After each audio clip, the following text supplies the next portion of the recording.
Buenos días a todos los que nos seguís por los canales habituales de YouTube, Facebook o WhatsApp. Esta es la predicación correspondiente al domingo 16 de mayo. Como ya sabéis, estamos teniendo ya nuestras reuniones presenciales, pero queremos seguir compartiendo la predicación, nuestras predicaciones con todos vosotros. Por lo que ya no hacemos un culto completo, sino solamente dejamos constancia y grabamos lo que es la predicación. En esta mañana, como a lo largo de la predicación vamos a ir leyendo el texto bíblico versículo a versículo y lo vamos a ir comentando, no vamos a hacer una lectura previa. Así que lo vamos a dejar para ir haciéndolo como hacemos habitualmente, lo vamos a dejar para el desarrollo de la propia predicación. El texto para la predicación de hoy seguimos en la carta a los Gálatas que empezamos la semana pasada, pues estamos en la carta a los Gálatas del apóstol Pablo, el capítulo 3, versículos 1 al 18. Este es el texto, Gálatas 3, 1 al 18. El apóstol Pablo comienza este capítulo 3 de su carta a los Gálatas de una manera o de esta manera tan contundente como tenemos en el primer versículo. Gálatas insensatos, ¿quién os fascinó para no obedecer a la verdad? A vosotros ante cuyos ojos Jesucristo fue ya presentado claramente crucificado. Pablo vuelve al punto de partida con que el que abrió su carta y se lamenta de que los Gálatas se hayan olvidado tan pronto del mensaje de las buenas noticias de Jesucristo que han recibido. Y les recuerda que la base de este mensaje no es otro que Jesús, el Mesías, crucificado. Por eso en su hilo argumentativo les hace una pregunta y la tenemos en el versículo 2 de este capítulo 3. Esto solo quiero saber de vosotros. ¿Recibís el Espíritu por las obras de la ley o por escuchar con fe? Ya los que escuchasteis o visteis la predicación la semana pasada, vimos que Pablo estaba haciendo esta diferencia, las obras de la ley por un lado o el escuchar eh, la justificación por la fe por el otro. Pablo, en una línea de pensamiento claramente hebrea o semítica, repite el tema que está tratando. Vuelve a retomar el tema que hemos visto en el capítulo anterior, pero esta repetición no es un repetir por repetir, no es una repetición que se basa en el mero hecho de repetirse, sino que, como ocurre con la poesía hebrea, la repetición siempre supone una ampliación de significado, un llevar más allá el primer término que se ha repetido y de esa forma en la comparación y en la ampliación de lo que se dice se construye una narratividad que profundiza lo que se ha dicho en primer término. Y esto es lo que Pablo está haciendo aquí, pero en un texto mayor. Pablo se dispone a repetir su argumentación, pero en esa repetición lo que hace es ampliar el significado de lo que está tratando. En este caso, esta pregunta que les formula nos retrotrae a lo que hemos dicho en las semanas anteriores. Pedro y Pablo se convencen de que el Evangelio está llegando a los gentiles, en primer lugar porque ambos han tenido unas experiencias que les, por parte de Dios, que les cambian, que les transforman, pero por otro lado, ven una constatación empírica, diríamos, porque eso que ellos han experimentado de forma subjetiva, por mediación, por revelación de Dios, al mismo tiempo están viendo que está ocurriendo a su alrededor, y es que los gentiles están recibiendo el Espíritu Santo por mediación de la fe en Jesús como el Mesías. Por eso ahora Pablo les pregunta a los Gálatas, si han recibido el Espíritu, siendo ellos gentiles, por las obras de la ley o por escuchar con fe. El hecho de que los gentiles estén recibiendo el Espíritu de Dios es el Espíritu Santo es el ejemplo, es la prueba irrefutable de que el propósito de Dios en el propósito de Dios está alcanzar a los gentiles. Y por eso Pablo está haciendo esta pregunta. O sea, una pregunta que no deja de ser una pregunta retórica, porque él ya está presuponiendo la respuesta, para ayudarles a los gálatas a reflexionar. Eh, Pablo presuponía, como decimos, esa respuesta. Los gálatas, que eran gentiles, han recibido el Espíritu por recibir con fe el Evangelio de Jesucristo y no por circuncidarse. Y tenemos que recordar lo que ya vimos la semana pasada, que este es el problema que Pablo está tratando en esta carta, la circuncisión y la comunión en la mesa, que separaba a cristianos judíos de cristianos gentiles. Pablo insiste en el capítulo 3, los versículos 3 al 5, con lo siguiente. Tan insensatos sois, habiendo comenzado por el Espíritu, ahora vais a acabar por la carne. Debemos aclarar que cuando Pablo habla de la carne, no habla tanto del pecado en sí, sino habla del esfuerzo de la acción humana, ¿no? Aquello que hacemos única y exclusivamente por nuestras propias posibilidades, por nuestros propios esfuerzos. En Pablo, carne y pecado no están identificados necesariamente, son distintos, pero la carne es, por lo tanto, ese esfuerzo o esa acción humana limitada a sus propias posibilidades. Sigue diciendo entonces Pablo, tan insensatos sois, habiendo comenzado por el Espíritu, ahora vais a acabar por la carne. Tantas cosas habéis padecido en vano, si es que realmente fue en vano. Aquel pues que os da el Espíritu y hace maravillas entre vosotros, ¿lo hace por las obras de la ley o por el oír con fe? En los Gálatas, igual que estaba ocurriendo en otros muchos lugares, en Galacia, igual que está ocurriendo en otros muchos lugares, pues los Gálatas estaban recibiendo el Espíritu Santo. Y claro, esto es la prueba de que Dios está actuando en ellos. Por lo tanto, que el Evangelio, la salvación de Dios está desbordando los estrechos límites del judaísmo. Y la pregunta entonces es esta. ¿Este Espíritu Santo que ellos están recibiendo lo hacen por medio de las obras de la ley o por el oír con fe? Ya explicamos la semana pasada lo que eran las obras de la ley, pero brevemente lo repito. Se está refiriendo Pablo a circuncisión y al sistema de pureza, en concreto en esta carta a la comunión a la mesa. El sistema de pureza implicaba muchas más cosas y también, como vemos en los evangelios, el otro gran tema es la cuestión del sábado. Pero bueno, en este caso Pablo está hablando concretamente de la circuncisión y de la comunión a la mesa. Pues este Espíritu Santo está recibiéndose a través de las obras de la ley o por el oír con fe. Y esta es la pregunta que Pablo va a responder en esta parte de su carta. Su respuesta la encontramos en el versículo 6 de este capítulo 3. Así Abraham creyó a Dios y le fue contado por justicia. Este versículo que tanto nos suena y que hemos citado y escuchado en tantas ocasiones. Los gálatas, como los gentiles, han recibido el Espíritu al escuchar con fe el Evangelio de Jesucristo, las buenas nuevas, las buenas noticias acerca de Jesús el Mesías, porque esa es la manera en que funciona el Evangelio. Y para dar credibilidad a sus palabras, Pablo lo hace en términos de la cultura y del pensamiento hebreo, es decir, enmarcándolo en la narrativa de la Escritura.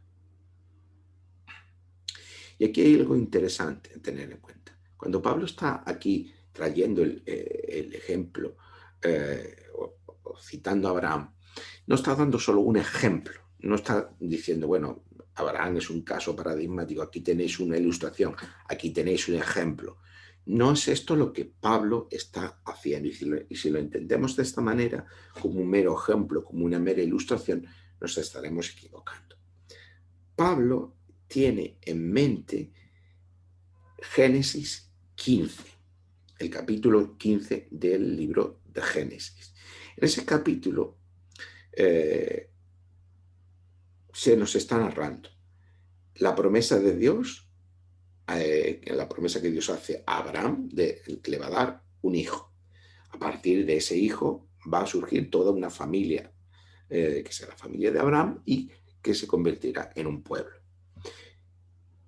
Además, en ese capítulo 15, Dios está estableciendo un pacto con Abraham, que va a enmarcar pues, el surgimiento de ese pueblo y después toda la vida de este pueblo. Ese pueblo que después va a ser esclavizado y que Dios le va a liberar de dicha esclavitud. Y a ese pueblo que se le va a prometer una tierra. En ese capítulo 15 se está hablando de todo esto. Y este es el marco mental en el que Pablo se está moviendo. Y por eso Pablo no solamente dice, bueno, estáis recibiendo el Espíritu Santo no por las obras de la ley, no por la circuncisión, no por la comensalidad, no por el sábado, sino por escuchar con fe el mensaje de Jesucristo, el Evangelio de Jesucristo. Escucharlo y recibirlo con fe. Y como prueba de ello, no es mirar el ejemplo de Abraham individual, sino cita y tiene en mente Génesis 15. Y por lo tanto tiene en mente toda esta narrativa. Por tanto, no está pensando Pablo en este ejemplo paradigmático exclusivamente de Abraham, sino que está pensando en toda esta narrativa que comprende Abraham, su familia, cómo esa familia se convierte en el pueblo de Israel, cómo fue esclavizado en Egipto, cómo fue liberado por Dios de forma poderosa, hasta llegar a las puertas de la tierra prometida. Pero esa narrativa que está condensada en Génesis 15 no es solamente la de Génesis 15. ¿Cuál es esa narrativa? La narrativa que articula la ley, que articula toda la ley. Y cuando estamos hablando de la ley, estamos hablando de lo que llamamos nosotros el Pentateuco o la narrativa de los 5 primeros libros de la Biblia. A nivel narrativo, los 5 primeros libros de la Biblia están contándonos esto precisamente que Génesis 15 está sintetizando. El Deuteronomio termina con el pueblo de Israel a las puertas de la tierra prometida, que es lo que va a comenzarse en el libro de Josué, ¿no? en nuestra ordenación de la Biblia. Pero esta narrativa de Génesis 15, que está sintetizando Génesis 15, es la que tenemos en todos los 5 primeros libros de la Biblia, es decir, en la Torá. ¿Y por qué escoge entonces Pablo esta narrativa? Porque está respondiendo a la pregunta de arriba. ¿Los gentiles reciben el Espíritu por las obras de la ley o por el escuchar con fe? Y lo que Pablo dice es que esa gran narrativa que marca la ley comienza con Abraham creyendo la promesa de Dios.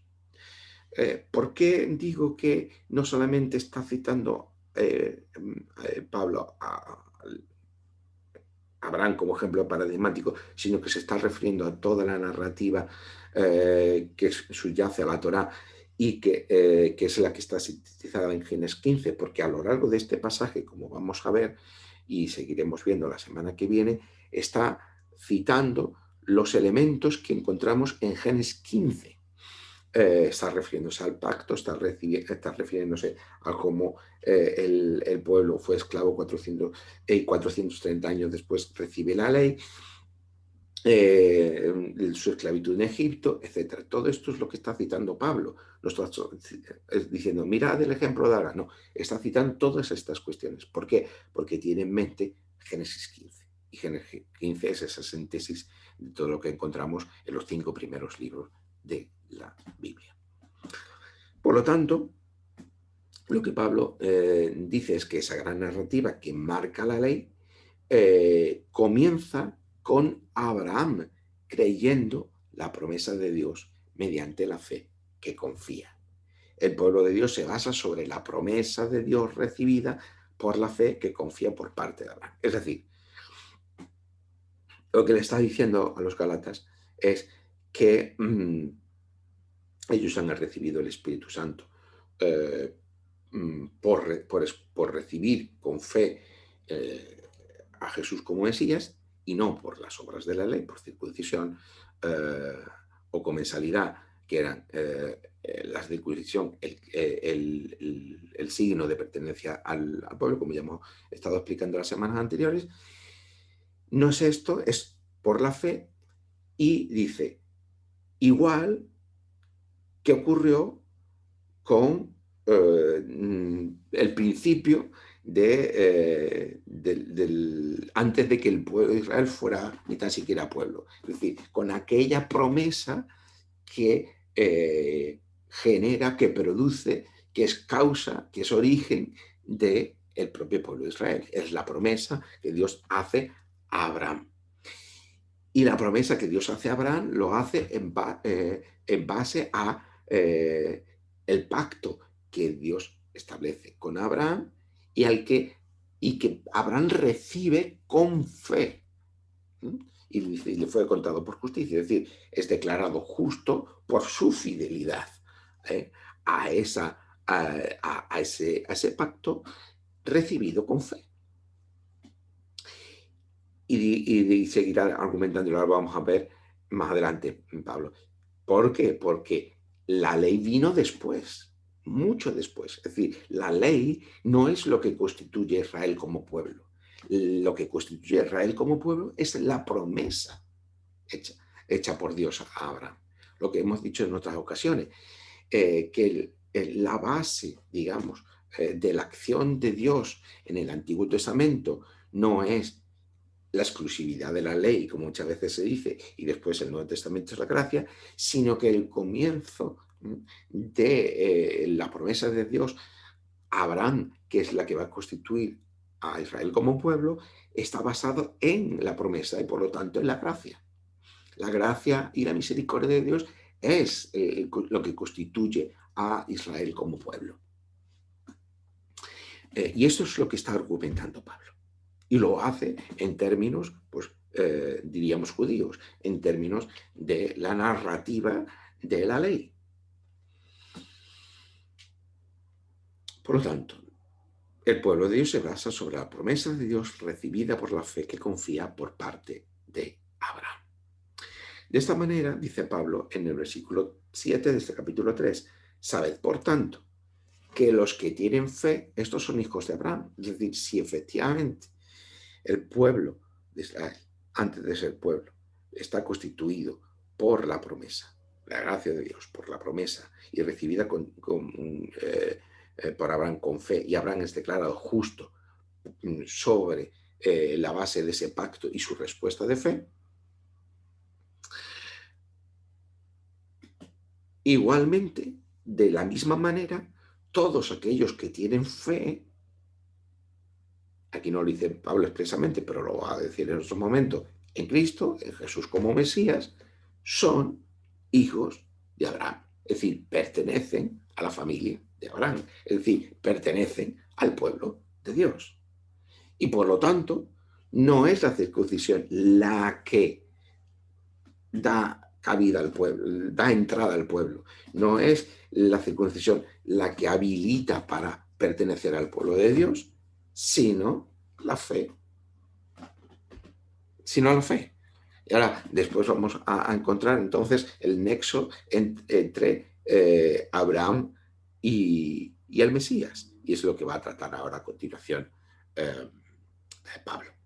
Por tanto, la pertenencia a la familia de Abraham es la fe y no la circuncisión, que es lo que la carta está tratando. Porque precisamente el cumplimiento de la promesa hecha a Abraham implicaba una familia en la que estarían incluidos también los gentiles. Y eso pasa por la fe y no por las obras de la ley.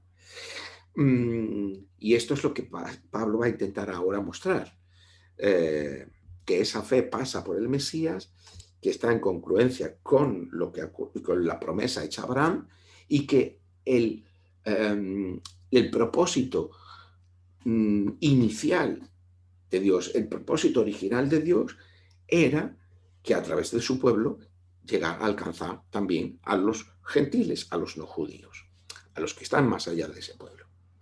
Lo leemos en los versículos 8 y 9 de este capítulo 3, que dice: y la Escritura, previendo que Dios había de justificar por la fe a los gentiles, dio de antemano la buena nueva a Abraham, diciendo: en ti serán benditas todas las naciones, de modo que los que tienen fe son bendecidos con el creyente Abraham. Es decir, el plan original de Dios es a través de Abraham y de su familia, que va a convertirse en un pueblo, es darse a conocer y salvar su creación, tratando con el pecado y con la muerte. Pero lo hace no en un proceso ahistórico, no en un proceso de rescatar individuos, sino a través de Abraham, de su familia, que se convierte en el pueblo, que será el pueblo de Dios. Pero el propósito no es un proyecto étnico o político o nacionalista, si me permitís la expresión, que es tanto que sería anacrónica, pero bueno, nos entendemos, sino poder alcanzar a todas las naciones, a todos los pueblos. Ese es el propósito original de Dios. No es algo solo para Israel, ni algo solo para los judíos, sino es para todo el mundo, incluidos los gentiles. Esto es lo que está diciendo Pablo, y por eso aquellos que tienen fe están unidos, pertenecen a la familia de Abraham, sin mediación de la circuncisión.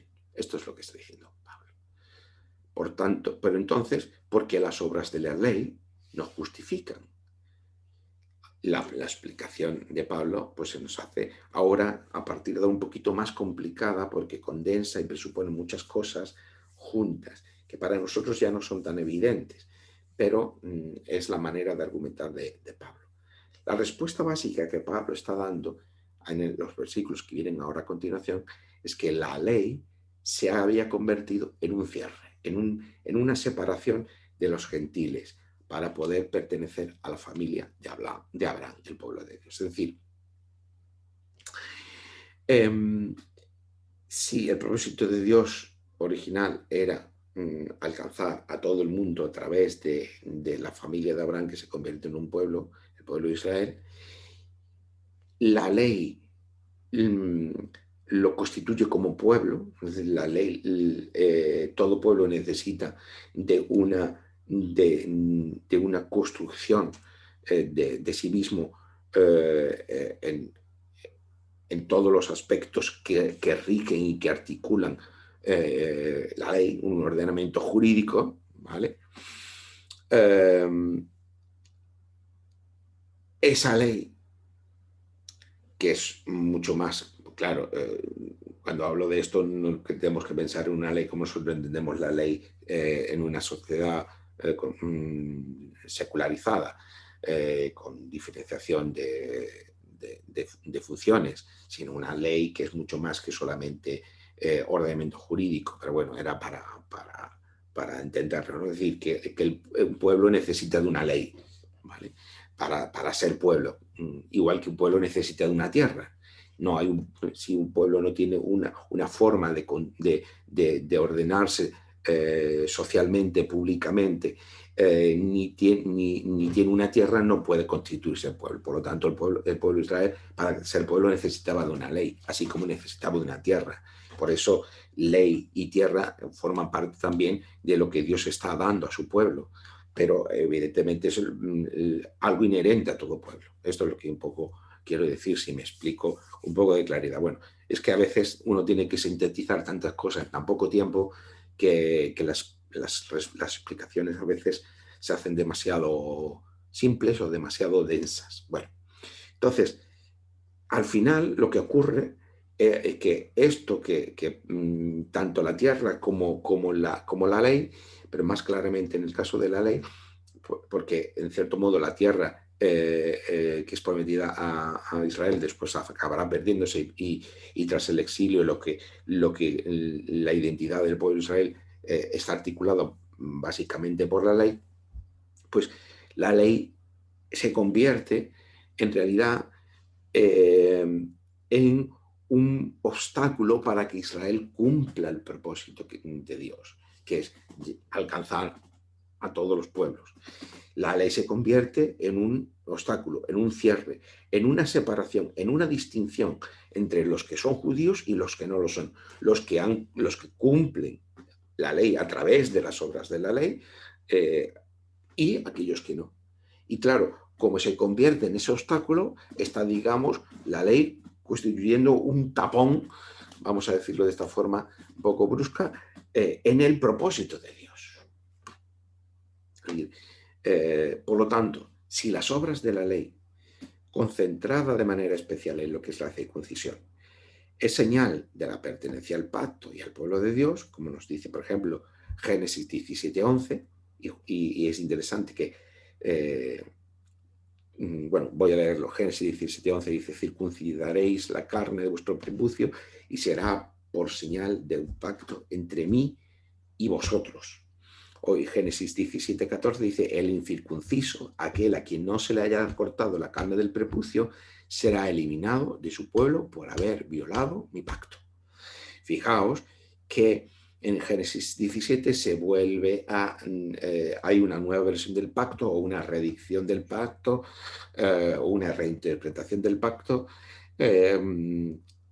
estableciendo precisamente la circuncisión como señal del pacto entre Dios y el pueblo y como elemento exclusivo o excluyente de la pertenencia al pacto y al pueblo de Dios.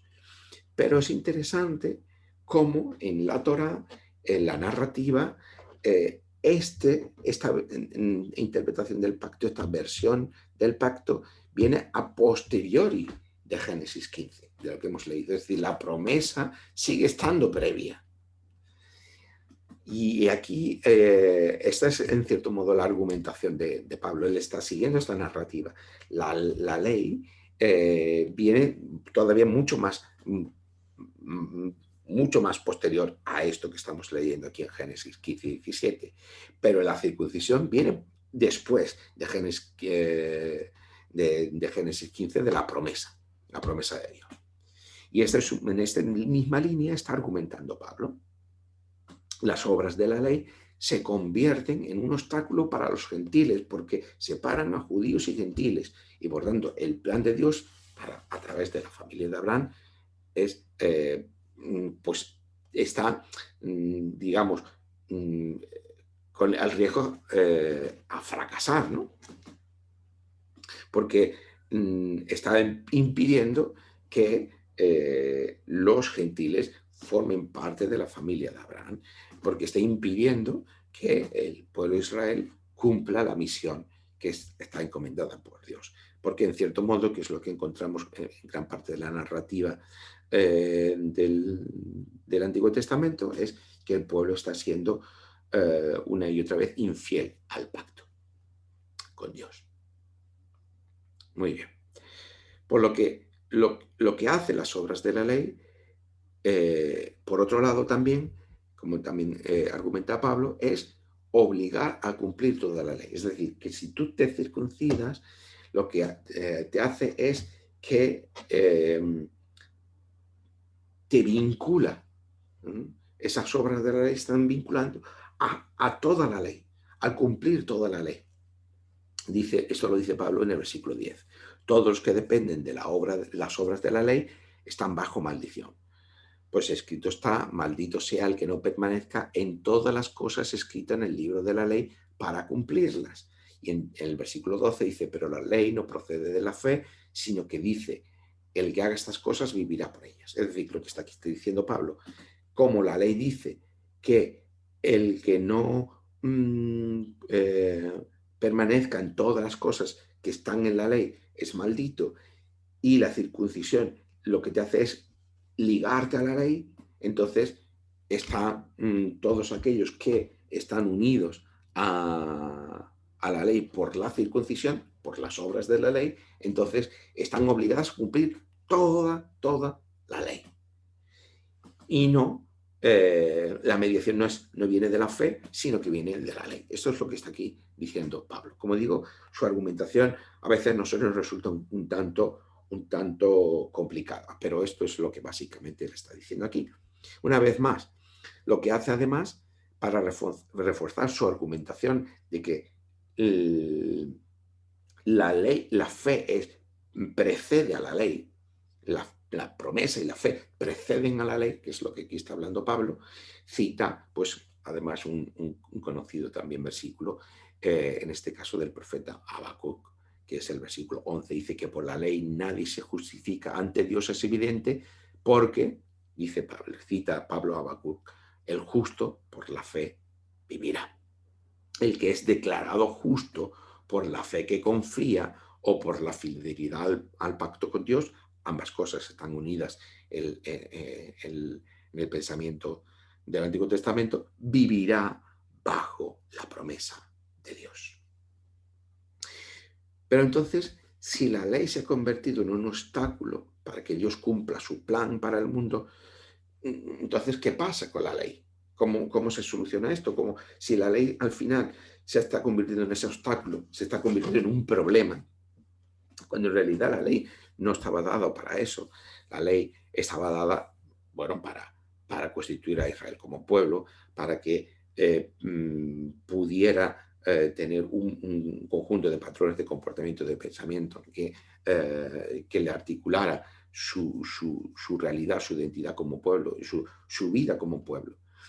Pero se convierte en ese obstáculo, se convierte en ese problema, la ley se problematiza porque al final se está convirtiendo en una cuestión identitaria, en una división entre judíos y gentiles.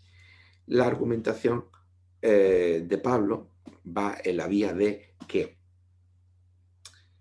Cristo, es decir, el Mesías, ha acabado con esta maldición de la sujeción a la ley. Si hemos argumentado que el circuncidarse te liga a cumplir necesariamente toda la ley, porque si no eres maldito, dice, bueno, entonces la ley acaba convirtiéndose en maldición para todos aquellos que no pueden cumplir la ley en su totalidad. ¿Y cómo acaba con esa maldición? ¿Qué prescribe la propia ley? Pues la argumentación de Pablo es que el Mesías, Jesús el Mesías, acaba con esa maldición de la sujeción a la ley a través de la cruz. A través de la cruz. Jesús, siendo el Mesías, muriendo en una cruz, termina con la maldición de la sujeción a la ley. ¿Por qué? Porque la ley prescribía que aquel que era colgado en un madero era también maldito. Claro, entonces Jesús, según la ley, era un maldito. Estaba maldito por Dios. Pero como afirma Pablo en el versículo 13 de este capítulo 3, Cristo nos redimió de la maldición de la ley, haciéndose maldición por nosotros. Pues escrito está, maldito todo el que es colgado en un madero. Claro, Cristo, el Mesías, está haciendo maldición por causa de la ley, porque está siendo crucificado. La cruz, según la ley, hace a Jesús maldito, es decir, abandonado por Dios, rechazado por Dios.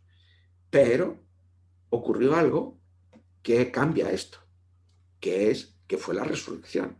La resurrección es la prueba de que Jesús, siendo el Mesías, no había sido abandonado por Dios ni rechazado por Dios por el hecho de ser crucificado, sino todo lo contrario. Dios ha reivindicado a Jesús en la resurrección. Por lo tanto, ha declarado que Jesús es justo y no maldito. Es decir, que Jesús se ha mostrado fiel a Dios porque ha asumido sobre sí mismo la maldición de la ley. se ha expuesto a esa maldición de la ley muriendo en la cruz.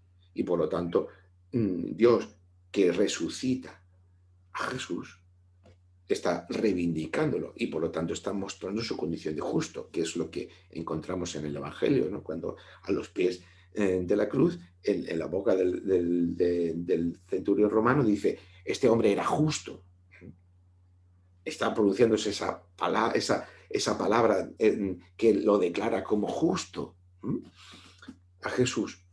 ¿Por qué? Porque lo vamos a ver a la luz de la resurrección, que está reivindicado por Dios. ¿Vale? Tras esta complicada argumentación de Pablo, entonces lo que nos queda claro es que tras el Mesías, la señal de pertenencia al pueblo de Dios ya no es la circuncisión, sino la propia fe en Jesús como el Mesías e Hijo de Dios. De esta manera, se nos redime de la sujeción a la ley. Claro, la circuncisión nos une a toda la ley y tenemos que cumplirla, porque si no la cumplimos en su totalidad somos malditos. Jesús acaba con esa maldición de la ley, haciéndose maldición porque muere en una cruz, pero lejos de demostrar que es maldito, es reivindicado por Dios como justo. ¿Por qué? Por la propia resurrección. Y por lo tanto, todos aquellos que creen, que confían, que descansan en la fe como Jesús como Mesías, crucificado y resucitado, forman parte del pueblo de Dios, abriendo, digamos, esa entrada al pueblo que se había convertido, había llegado a través de la circuncisión. Pero además, dice Pablo, recuperando aquello que estaba en el origen del pueblo, antes de que el pueblo de Israel sea pueblo, y antes de que fuera dada la circuncisión, y antes de que fuera dada la ley, que es la promesa de Dios a Abraham, y el pacto de Dios con Abraham en términos de fidelidad, tanto de Dios al propio pacto como de Abraham al propio pacto, recibido por medio de la fe, de la confianza de Dios, de Abraham con Dios. Antes de que Dios cumpla su promesa, Abraham descansó en esa promesa, Abraham confió en esa promesa. Y ya también conocemos las dificultades que incluso el propio Abraham tendría para perseverar en esa confianza. Muy bien. Por lo tanto, el Mesías nos redime de la sujeción a la ley. Pero ¿cuál es el propósito de esa redención, de esa sujeción a la ley? Lo dice Pablo en el versículo 14 de este capítulo 3. Para que en Cristo Jesús, Jesús el Mesías, la bendición de Abraham alcanzara a los gentiles a fin de que por la fe recibiéramos la promesa del Espíritu. Y ahora Pablo está aquí cerrando el círculo que ha empezado con la pregunta.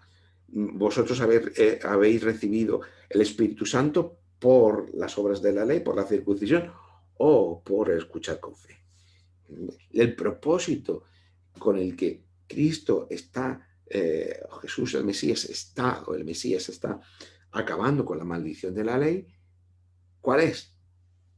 Para la bendición de Abraham, para que la bendición de Abraham alcance a los gentiles. Y de esa manera, por medio de la fe, recibamos la promesa del Espíritu.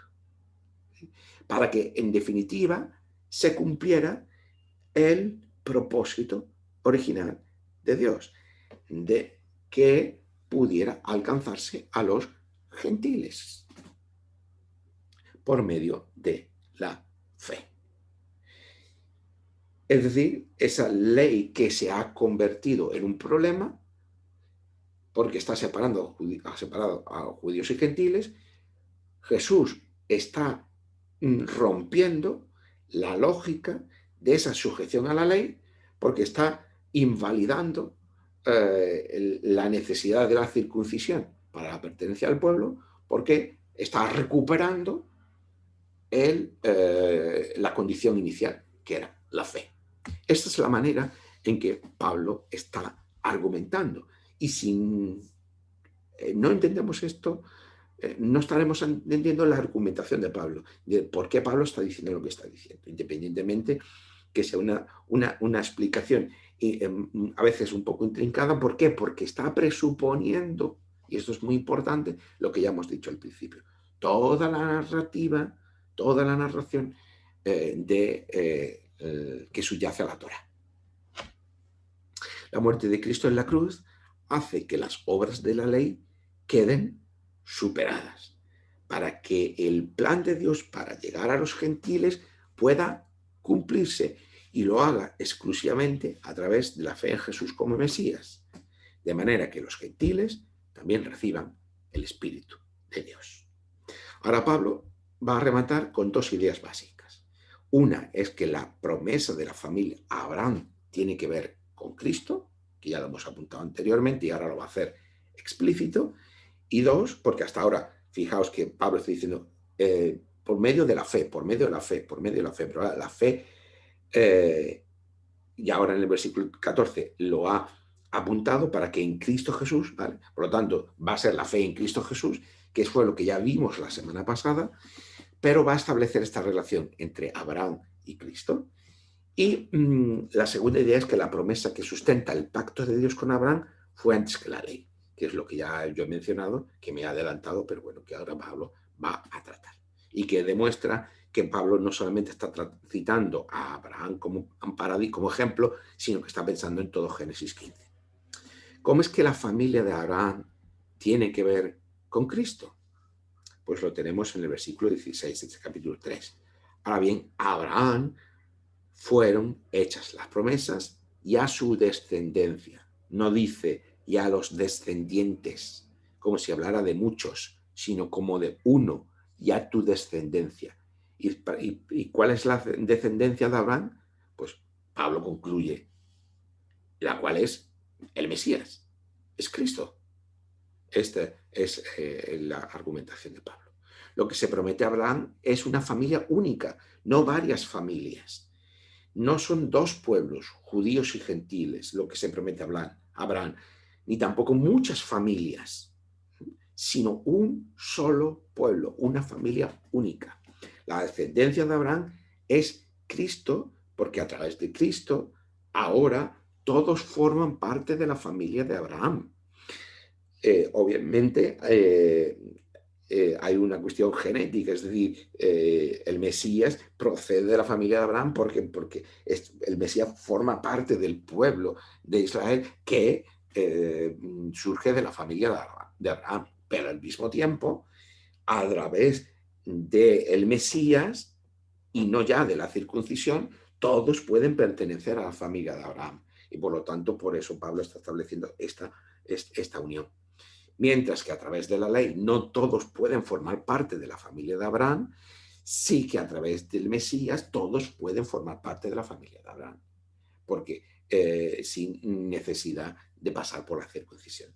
Y de esta manera el plan de Dios sigue adelante en su cumplimiento. Y esta es la argumentación que Pablo está haciendo. La palabra de Dios, y aquí palabra con mayúscula, según Génesis 15, versículo 4, irrumpe la vida de Abraham. Esto lo estuvimos viendo en toda la temporada pasada cuando estuvimos viendo toda la vida de los profetas y estuvimos haciendo predicaciones sobre la narrativa de los profetas. Y veíamos una y otra vez que la palabra de Dios irrumpe la vida de cada uno de los profetas para capacitarlos para llevar a cabo el mensaje que tienen que dar de parte de Dios. Lo mismo ocurre con Abraham. En ese capítulo 4 del versículo 15 dice, y la palabra de Dios vino a Abraham, y por lo tanto, y se le promete que va a tener un hijo. Es producto de esa irrupción de la palabra de Dios. Por el Nuevo Testamento sabemos que la palabra de Dios, ¿quién es? Cristo, es Jesús. El Cristo, Jesús, el Mesías. Esta es la palabra de Dios. Por lo tanto, esta palabra de Dios que es Cristo mismo, que acaba encarnándose en un momento dado como un miembro dentro de esta familia de Abraham, que por lo tanto el pacto con Abraham es el pacto en Cristo. Esto es lo que está diciendo Pablo. Es decir, que el Hijo, como la palabra, ya estaba presente en la palabra de la promesa, autoentregándose a su pueblo. Efectivamente, esto no lo dice Pablo, ¿vale? Digamos, lo argumentamos teológicamente en el conjunto de la Escritura. Pero, en cierto modo, subyace de alguna manera también en Pablo.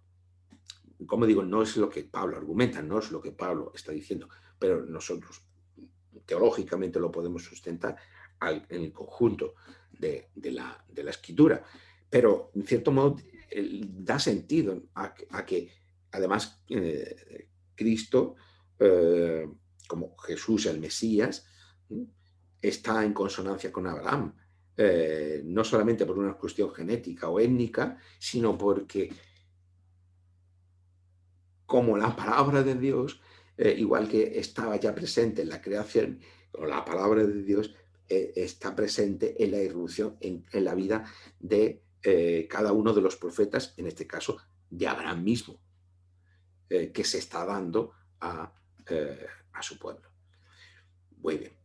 La segunda idea que Pablo está manejando en esta parte es que los pactos no podían revocarse. En los términos jurídicos de la época, cuando se firma un pacto es irrevocable, ya no se puede volver atrás. Y esto lo dice Pablo en el versículo 15 de este capítulo 3. Hermanos, hablo en términos humanos, un pacto, aunque sea hecho por un hombre, una vez ratificado, nadie lo invalida ni le añade. Esta era la costumbre del marco jurídico de la época.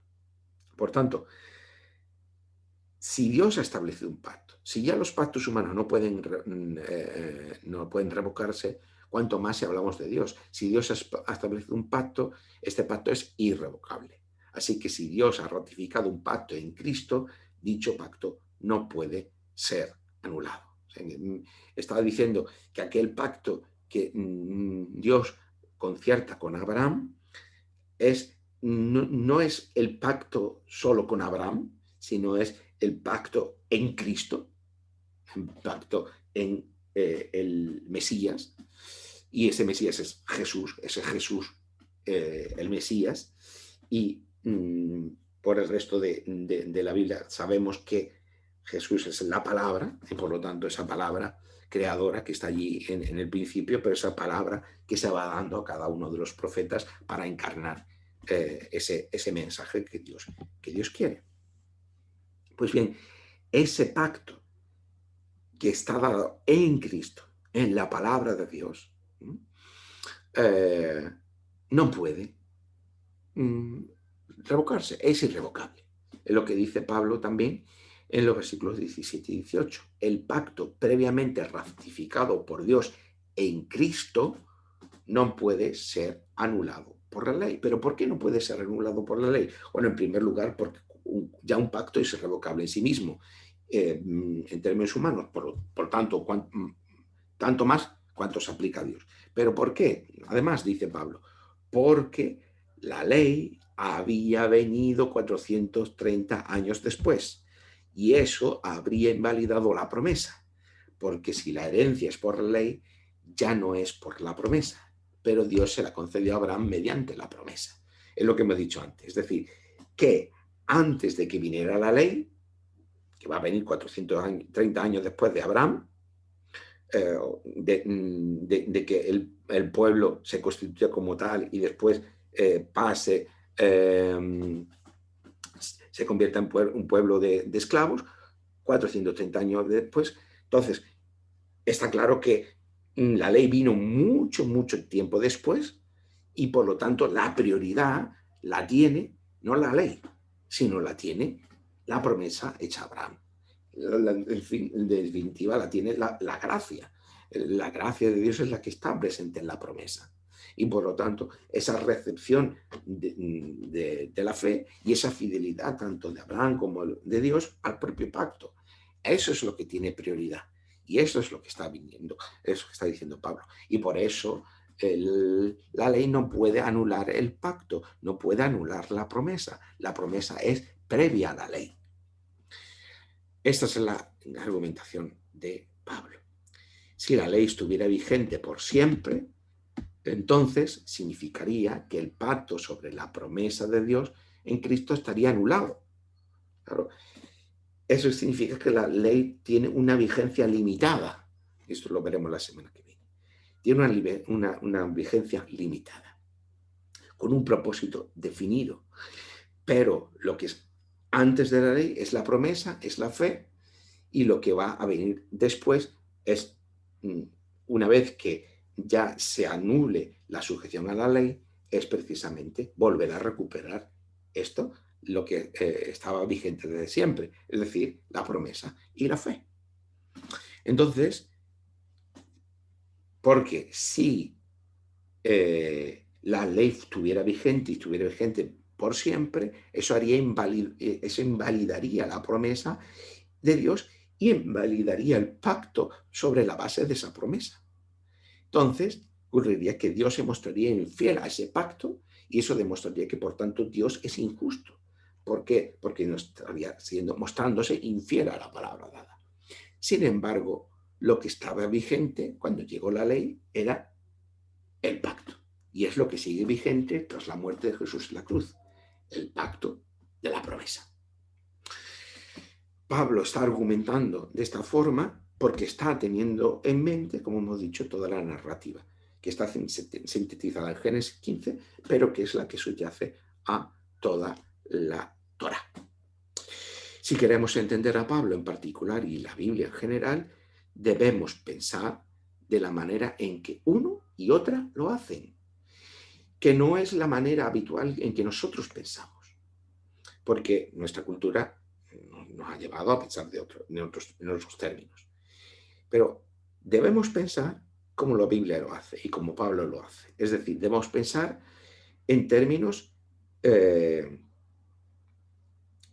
no de individuos, sino de una definición de la realidad en términos de la narrativa de lo que Dios está haciendo en el mundo. Debemos pensar en que Dios lleva a cabo un plan de salvación. ¿Para qué? ¿Por qué necesitamos salvación? ¿Y qué persigue Dios con ese plan? Vamos, llamado plan, por alguna forma de llamarlo, pero bueno. Pues, ¿cuál es el propósito de Dios? Acabar con el mal, con el pecado y con la muerte. Este es el propósito de Dios. Pero ¿cómo lleva a cabo ese propósito de Dios? Acabar con el pecado, con el mal y con la muerte que está presente en su creación. Pues con un plan, de forma que se desarrolla dentro de la historia humana y que comienza con la promesa de Dios y con una promesa de Dios y con un pacto. De esa promesa y de ese pacto surge un pueblo, el pueblo de Israel, que tenía una misión. ¿Cuál era? El ser de bendición para todas las naciones, dando a conocer al Dios que se le había revelado. Pero ese pueblo fue infiel al pacto y a su misión. ¿Por qué? Porque hizo de la ley un obstáculo para aquellos que no pertenecían al pacto. Que no pertenecían al pacto se pudieran incorporar al pueblo de Dios. Dios, a través del Mesías prometido y de su muerte en la cruz y de su resurrección, derrota el pecado y a la muerte, para que todos aquellos que sin distinción de ninguna clase, de ningún tipo, puedan pertenecer al pueblo de Dios. Y de esta manera testimoniar la salvación definitiva de Dios, que será culminada en una nueva creación, como una realidad transformada, sin muerte, sin pecado, sin mal, sin dolor, ni sufrimiento.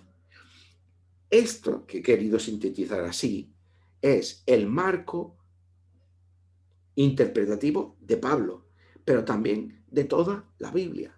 Es decir, es a través de esta narración, la Biblia está interpretando lo que ocurre en el mundo y nos invita a nosotros a interpretar el mundo y a nosotros mismos, parte de ese mundo, a la luz de esta narración.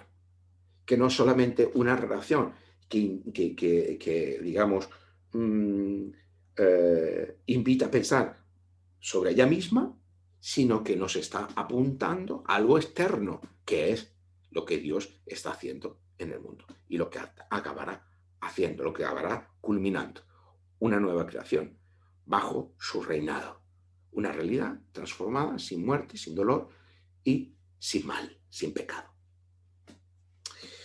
Estas promesas de Dios y su pacto siguen vigentes y nosotros hoy, por medio de la fe que confía en Jesús como Mesías, Hijo de Dios, recibimos el Espíritu de Dios. También nosotros hoy recibimos el Espíritu de Dios a través de esta fe en Jesús como Mesías y nos convertimos en parte del único pueblo de Dios para testimoniar y anticipar la nueva realidad de Dios, su reino y su nueva creación. Que Dios nos bendiga a todos.